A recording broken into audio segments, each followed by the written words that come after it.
Hi everyone and welcome to another video. So today's video is going to be based around a session that I had a few weeks ago now, and that one session represents everything that I wanted this channel to be about.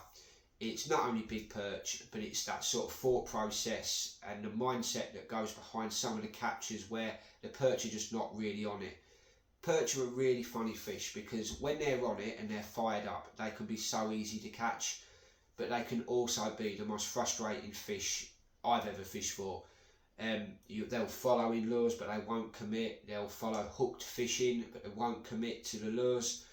But it's in those situations that I really relish as a lure angler, because it's when they're not really on it is when you learn a lot, because it's where you start often messing around and tweaking existing techniques and things like that. And it's quite often that you will use a rig that's not new, it's been about forever, but you'll just do something slightly different with it which will bring a bite. And in this session this is exactly what happened. I caught quite a few fish this day, but I caught two that are worth talking about in this video. One was a decent fish and one was an absolute whacker. Both fish were caught in very different situations that needed different rigs, different tactics to put both on the bank. Excuse me, and we'll get into that. But before that, we'll just give you a quick rundown of the morning leading up to the first capture. Me and my missus had plans that afternoon and evening. We had things booked, so I really had to be home by 1:30 at the latest really, and even then I'd have been pushing it a little bit. So it sort of sets the tone to where this video is going. But before we get into that, I ended up fishing a venue that I was really confident in. I caught lots of fish in it. I caught lots of pike and I caught lots of perch, but they was all very small. When I say lots of pike, they were literally like that, little pencil pike. Lots of perch in that sort of 10 to 12 ounce bracket, nothing bigger than that. So I switched venues. Similar story on there, but just with less fish, and then switched venue again. Fish averaged a little bit bigger on that one, but again I didn't see anything that made me really want to stick to that venue, and especially with other venues that we could go on as well. So it was the switch to the fourth venue which is where things started to change. I go to a spot that is often fished quite heavily. It's not produced a lot of fish this season, which is quite unusual, but it can produce some good fish. And leading up to this day I had seen a couple of above average perch there, so I was confident that the fish was in the area at least, but it's then just trying to put one in the net. So I start off there on a bladed jig on a gunky boomer, and I did get a few follows from some really nice fish in that sort of 2 to 3 pound bracket. So considering what we've caught leading up to that, I would have been really happy with a fish of that size. So we covered a lot of water this particular morning, and it just weren't really going my way. Now, first thing to sort of take from this particular session, which definitely helped putting a fish on the bank, everybody that fishes this particular area fishes it from exactly the same spot from the bank. Now, something that's really important but very easily overlooked is the angle that you're bringing the lure in past the fish. Now, because the amount of pressure this particular area gets, everybody's fishing from the same bit. You get the fish that's out in the middle of the river, and they're constantly seeing lures being cast out and coming back this way all the time. If you can change the angle so those fish are seeing a bait come from this way or the other way, it's surprising how effective that can be. And that's exactly what happened. I ended up moving upriver by probably about 20 yards, made the cast a bit more difficult, and it wasn't the most comfortable area to fish from the bank, but it can make quite a big difference. So the change in angle made a difference, and the other thing as well was the choice in rig. But what I'll do before we go into that, we'll cut to the actual river bank, and you can see you'll see the fish and you will see the rig that it was caught on. I can't tell you how hard I've worked today for this fish. It's been ridiculous. I've put so many miles in, covered lots of areas, caught lots of fish, lots of small fish. But we'll go into the tactics and everything, what went into catching this fish. But yeah, it's been hard work, and this fish is really welcome. Absolute stunning fish, really good condition. but that really did take some catching. So it's been a really tough day today in regards to the big fish. I've hit 4 venues, I've had a few pike, I've had perch out of all of them, but they've all been quite small. One of the venues I had some follows for some quite decent perch, but they're coming in like pretty slow, very, very methodical, and you sort of get that sense that they're just not going to commit to a reaction bait. I've used top water, I've used jerk baits, crank baits, mainly chatterbaits because of the weed issue, and just not getting any sort of confident hits from anything above sort of that 10-12 ounce sort of range, apart from the pike. I've tried Texas rigs, things like that. The problem is with it, the weight is just getting buried in the weed and you're just dragging in balls of weed all the time. So I've just had thinking about a few different things now. I could put a much slower presentation out, dragging it along the bottom, but without bringing back them balls of weed. So I've ended up going on one of the gunky hurricraws.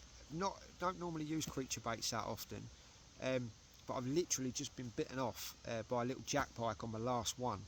But I think it's the 10 centimetre size I was using. So again, I don't carry many creature baits around with me, so I've just rigged this one up just so you can see what I was doing earlier on. So what I've done, it's just rigged on an EWG. But what I've done is I've put the nail weight in sort of the head. Now, because I'm sort of dragging this across the bottom, I'm not hopping it up or anything like that.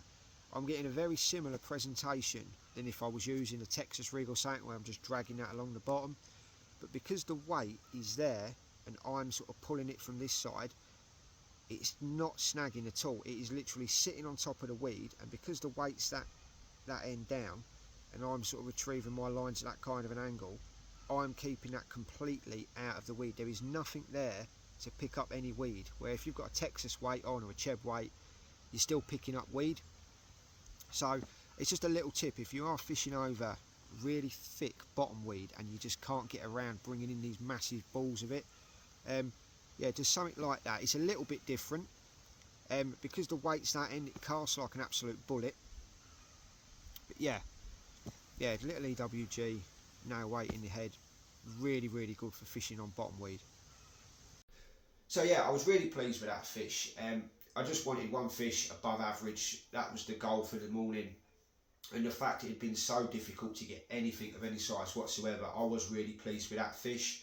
I released it, I fan cast for a little bit longer, caught a couple of small perch, and then got bitten off by a little jack pike. And at that point I thought, right, okay, we'll call that a day. It's about 20 to 1 at this point. I've still got time. If I leave now, I'm going to get home in time. No dramas. But before we carry on, I just want to go into the rig again a little bit. It's called the TC rig. It stands for the Tiny Child rig. And the reason it's got that name, that sounds a bit funny, but it's because it's a go anywhere rig. You can skip it under overhanging cover. It skips really well.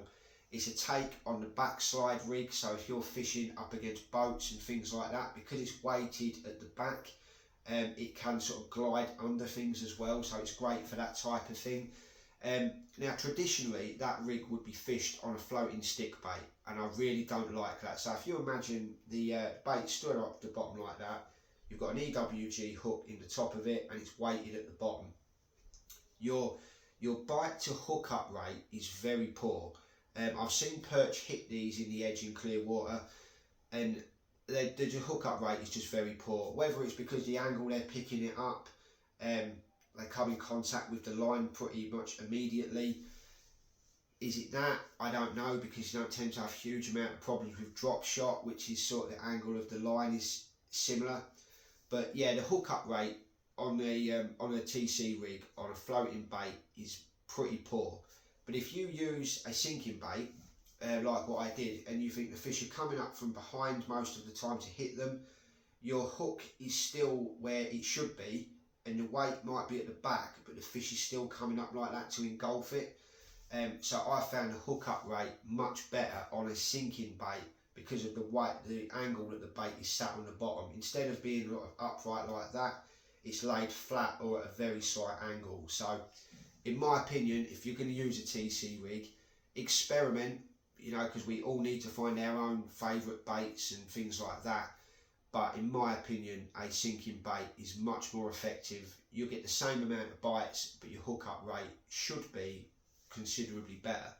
So if you are fishing in thick weed or anything like that, TC rig is a really good one to use. So at that point, we've left that area, I'm on my way home, and I come up against a big bank of isolated cover in the form of duckweed. Now, isolated cover is something that is really important, because if you're fishing, let's say spot A, and you're going to spot B, it's hard to know when we're trying to look for new areas, what are we looking for? Now, if you find bait fish, things like that, that's great, but it's things like a little pontoon in the middle of nowhere, an overhanging tree, a little tiny footbridge. In this case, it was a big bank of duckweed. Anything like that, because any fish in the area, especially little bait fish, will be drawn to the cover, and then obviously your predatory fish are going to follow those. I have done a video recently on duckweed and about how much the fish like to sit under it. They do feel safe. So if you imagine you've got this massive bank of weed, this is early afternoon, so it's quite bright. Perch will try to get out from the bright light, so they'll either move to deeper water, they'll go and they'll try to find something to get underneath. So if there are perch in the area, there's a really good chance they would have been underneath this weed. So again, I'm running out of time at this point. I tie up an eco rig, 10cm gunky kiddie and IU, and when I cast it, I'm trying to cast it really high, because I can tell it's a very thick bank of duckweed, to the point that some of the top of it's browning over, so it's like some of it's dead. It tells you how long it's been there. So I've cast it in. I'm using a 3.1 or 3.2 gram nail weight in it, and it took a lot of shaking of the rod tip to get this to actually fall through the weed mat.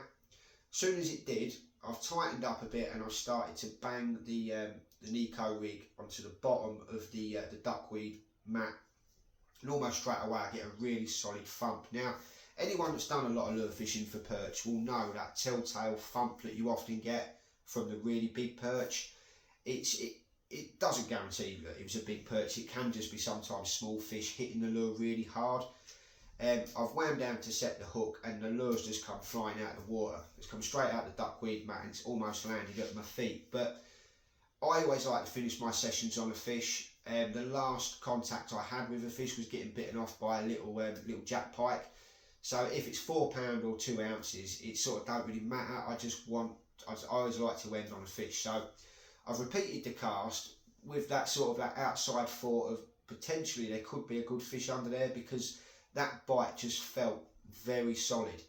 The same thing happened again. I shook it through, the lure's fallen through the mat, I've tightened up, and then bang, straight away. This time though, I've lowered the rod tip a little bit, I've wound down, I've felt the weight, and then I've just lifted into the fish. Now, again, hooking big perch around duckweed can be sometimes a little bit anticlimactic, because when you hook the fish, they're often straight in the weed, and as soon as they get their heads covered in the duckweed, or any weed for that matter, I don't know whether it just dulls their senses a bit, but they tend to come in pretty easily.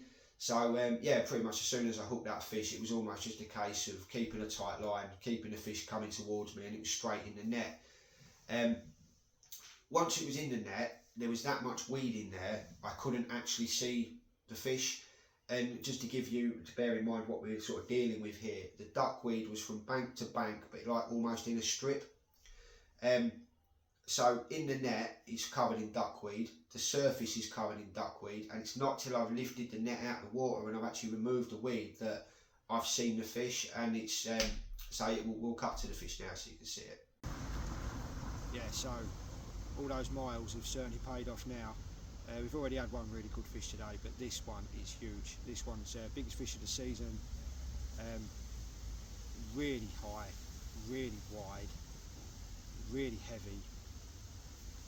Yeah, it's that chunky, actually makes the fish look quite short, but yeah, we'll put him back, and I've got to get home because I'm running late now. But what a fish that is. So yes, I'm absolutely over the moon with that capture. With how the morning had panned out, I didn't expect to get anything like that. So to finish on that fish was more than I could have hoped for. That fish in particular, I talk a lot about the build of these fish, but that one was wider across the back than my forearm. You know, just an incredible fish to see on the bank. It's a really old fish, and they're the ones that really do give me hope with how much those fish have survived. and all the fish kills we've had in this area, there is a decline in the numbers. You can't get away from that. It was only a few short years ago. We're catching perch over 40 centimetres to get 50 between the 16th of June and the 1st of November. That sort of like late summer, early autumn period was more than an achievable target. This time last year I was on 37 fish over 40 centimetres and currently I'm on 23. So there is a decline in the numbers, but as I say, given the fish kills and other things that I won't go into in this video that's preventing other fish being caught, it's not a surprise. But I'm hoping that you know, if these fish can survive for the amount of years that they have done, that we can get back to what we did have, which was multiple venues producing huge fish on a regular basis. But time will tell with that one. All we can do is keep our fingers crossed and hope for the best. One regret I do have with this capture is not getting more footage of it. The problem that you have is when you catch fish in certain areas, certain types of footage is impossible to get without blowing the areas. It's not only your own fishing that you've got to protect at the end of the day, you have got to be careful that you don't step on the toes of other anglers. Something I'm very cautious of when I am doing any filming. If I show a spot, it's a spot that is already very well known by the local anglers. So you're not showing anybody anything that's not already well known. If you do catch a big fish from an area that may not be that well known, but you know other anglers are fishing it, you have got to try to be careful not to upset people at the end of the day. I've had it happen to me, which I wasn't happy with, so I'm trying my hardest not to do that to other anglers. When I did net that fish, I checked the time, checked my phone, it was 26 minutes past 1, not a chance I was getting home on time. It didn't go down well when I got in, but if you are going to get in the shit for a fish, make sure it's a good one. So it did cost me a few quid in cocktails and a meal that night, but it was worth it. So yeah, it didn't go down well to say the least, but we'll leave that there and we'll move on. The next video that I do is going to be based around, we had a week, my shift pattern allows me to fish every other week for a few hours in the morning, and I fish a lot more now with my friends than I ever used to. I do enjoy the social aspect of fishing a lot more now. I had a day with one of my mates where we caught multiple 40 centimetre fish on multiple venues. Really good day, absolutely smashed it to bits on the boomer, the bladed jigs. And then we had another day where I went fishing with my other friend who wanted to improve his chatterbait fishing, made a couple of changes to his retrieve, and ended up with a personal best fish of £3.7 I think it was. So we'll cover those fish and those sessions probably in the next video. I hope you've been able to take something from this in regards to the tactics and the rigs. Again, nothing new, but just maybe a slightly different way of actually fishing the rigs. I haven't gone into much detail about the fishing an eco rig in the duckweed. That's because I've done a video on that recently that I will link to this video if you did want to go back and look at that one. But yeah, anyway, I hope you've enjoyed it and you took something from it, and we'll see you next time. Cheers.